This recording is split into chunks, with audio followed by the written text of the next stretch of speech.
রয়েছে আমি প্রিয়াঙ্কা। শুরুতেই আমরা নজর রাখবো ভাইরাল বক্তব্যে বিতর্ক দানা বেঁধেছে বিজেপিতে ভাইরাল বক্তব্যে বিতর্ক, যেখানে বাঁকুড়ার বিজেপি বিধায়কের বক্তব্য ভাইরাল হয়েছে। বিজেপির কেন্দ্রীয় মন্ত্রী সুভাষ সরকারের বিরুদ্ধে সেই ভাইরাল মন্তব্য এবং মন্তব্য করেছেন বিজেপির রাজ্য সভাপতি সুকান্তর বিরুদ্ধেও। কি সেই ভাইরাল মন্তব্য শোনাবো আপনাদের। পরিষদ লাইন চলছে সারা পশ্চিমবাংলায়, যার জন্য বাচ্চাদেরকে বসে দিয়েছে।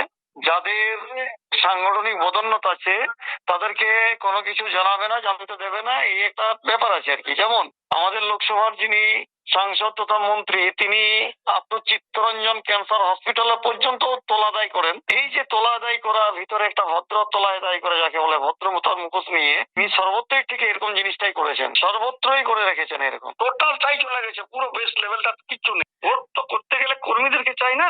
সুকান্ত মজুমদার কতটুকু চেনে বাঁকুড়ার মাটিকে? কদিন গেছে। দল অবশ্যই ব্যবস্থা নেবে, নীলাদ্রি দানার বিধায়ককে হুঁশিয়ারি বিজেপি সাংসদ সুভাষ সরকারের। ভারতীয় জনতা পার্টির মধ্যেও একজন উচ্ছৃঙ্খল বিধায়ক, আর তাই রাজ্য সভাপতি সম্পর্কে মন্তব্য করছে, সাংসদ সম্পর্কে মন্তব্য করছে, আর নিজের সাংসদ হিসেবে মনোনয়ন নিশ্চিত করে লোকের কাছে বলছে। এটা ভারতীয় জনতা পার্টির আদর্শ নীতি কোনো মতেই নয়। অডিওর সত্যতা তো আমরা যাচাই করব, আর এটাও নিশ্চিত ভারতীয় জনতা পার্টিতে উচ্ছৃঙ্খলকেও শৃঙ্খলাপরায়ণ করার মেকানিজম আছে।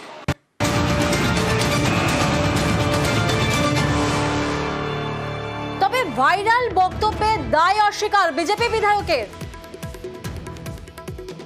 সম্পূর্ণ মিথ্যে এগুলোকে অন্তর্কলহ লাগানোর জন্য এসব চলছে চক্রান্ত। সম্পূর্ণ মিথ্যে এগুলোকে অন্তর্কলহ লাগানোর জন্য এসব চলছে চক্রান্ত। প্রতিনিধি প্রিয়ব্রত এই মুহূর্তে আমাদের সঙ্গে রয়েছেন। প্রিয়ব্রত, তোমার থেকে একটু জানবো যে নীলাদ্রি বাবু তিনি তো অস্বীকার করছেন যে তিনি এই মন্তব্য করেননি, কিন্তু সুভাষ সরকারের মন্তব্য আমরা শুনলাম। সেক্ষেত্রে দল কি মানছে যে নীলাদ্রি বাবুই এই মন্তব্য করেছেন?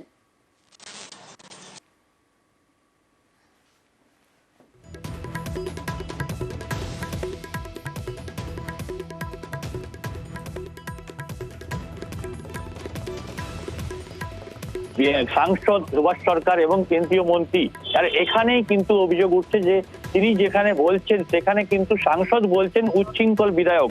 এই বিধায়ক উচ্ছৃঙ্খল এবং সেই কারণেই এই ধরনের মন্তব্য। তার পরিষ্কার এই বক্তব্য থেকে পরিষ্কার হচ্ছে যে কিছুটা হলেও এই অডিও ক্লিপিং এর সত্যতা যাচাই করেননি, বললেও উচ্চৈকবের সত্যতা যাচাই করতে হবে এমন কথা বলার পাশাপাশি তিনি কিন্তু বলছেন যে অডিও ক্লিপিং সত্যতা যাচাই করার পাশাপাশি তিনি বলছেন যে এরপর কিন্তু দল ব্যবস্থা নেবে এবং উচ্ছৃঙ্খল বিধায়ক এই শব্দ ইউজ করেছেন।